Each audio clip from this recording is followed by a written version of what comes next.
Mr. Secretary, I need to inform you that some reports came to my office that there are private citizens calling your attention. I think they filed a complaint before your office. Hindi ko alam kung dumating na po sa inyo.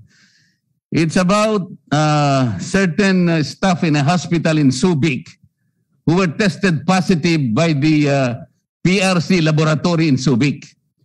They are all vaccinated staff of the hospitals. And because they doubt the result, that they became positive, they have themselves retested on September 6. Nangyari po to September 3 eh. After 3 days, they have themselves retested in another facility. And 44 out of the 49 false positive, Mr. Chair, nag-negative silang lahat. Meaning to say, there is about 90% error in the laboratory of the Philippine Red Cross in Subic. Anyway, I'm not going to expound on this. I think my colleague here, Congressman JJ, will expound this kasi mukhang nakaka-alarma po yung considering our need to be very accurate in our data. Mahirap po ito kapag hindi na ninyo na ayos ito. Are you aware of this, Secretary? Yes, Mr. Chairman. I have with me the actual communication coming from a complainant, but who has requested for anonymity.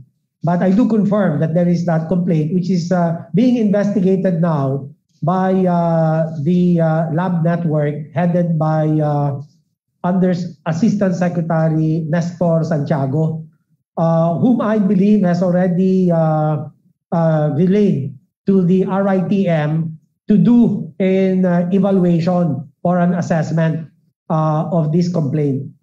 Nabanggit po kanina, and I request for Secretary Duque. Secretary Duque.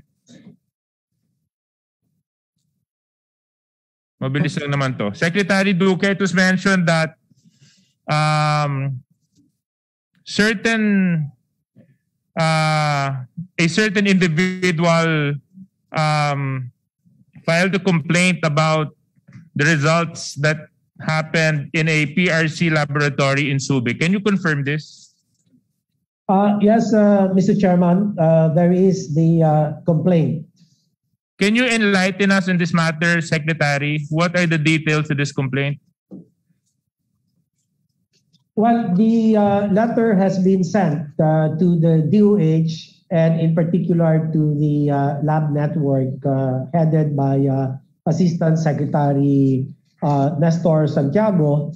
The gist of the complaint is revolves around a particular lab in Subic Bay, Freeport. This pertains to the Red Cross test that was done on September 3, 2021, where 49 hospital personnel allegedly tested all positive. And then on the doubts of the persons who were tested, because of a huge percentage of positivity, they decided to have themselves retested by another laboratory in the medical city, Clark. This was done on September 6, 3 days after the first test. And out of the 49 personnel, it is alleged that 44 of them tested negative. So the complainant was asking that the DOH verifies these numbers, and which I have instructed the lab network and the Research Institute for Tropical Medicine to validate these numbers. But that is the gist of the complaint, Mr. Chairman, Your Honors. Secretary Duque, if this number of false positives will be verified and proven authentic, would you consider this alarming? Well, that is now the subject of an investigation, but normally that is an outlier. The percentage of positivity at about 89% is certainly out of the ordinary. Kasi, Mr. Secretary, Mr. Chairman, I just want to continue the line of thinking, no? Ang laki po nun.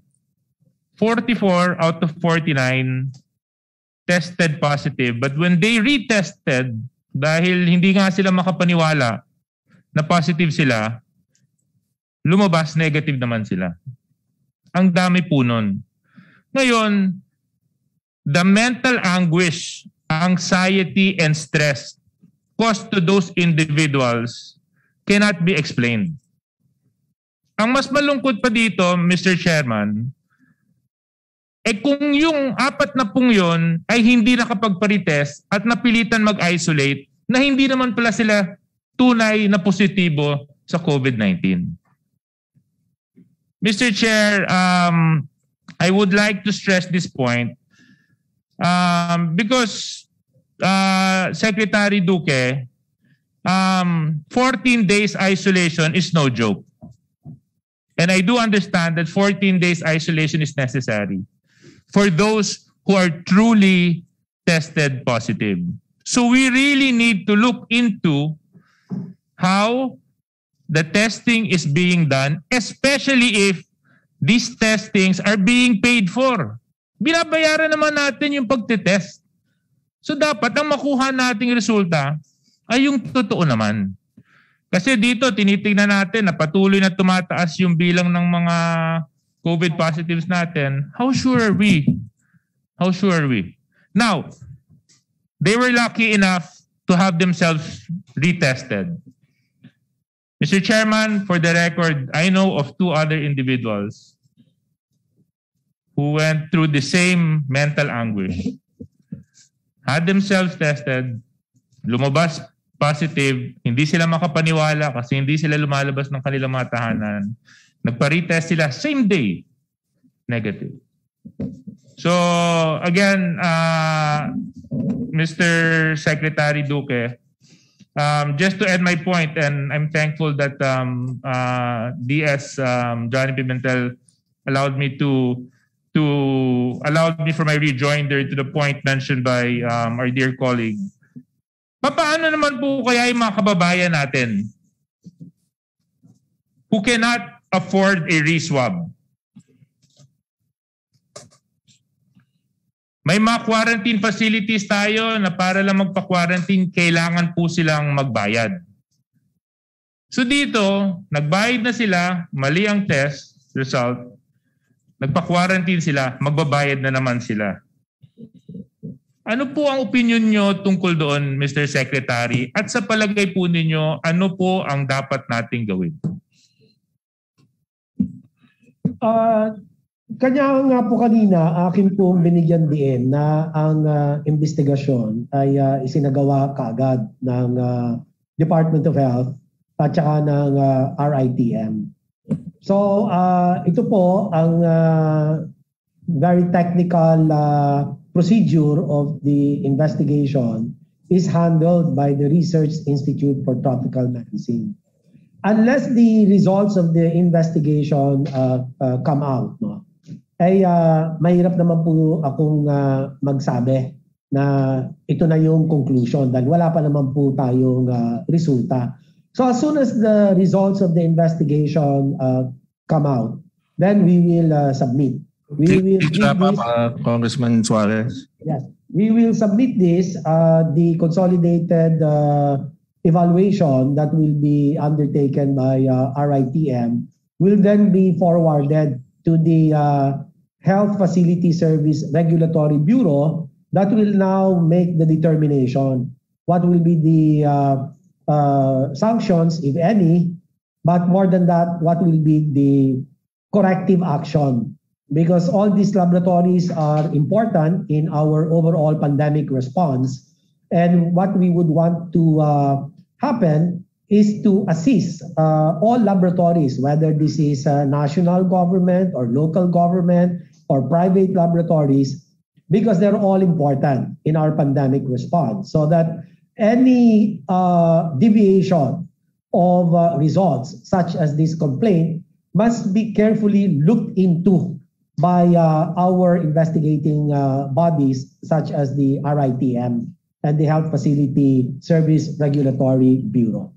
Yeah. Thank you, Mr. Chairman.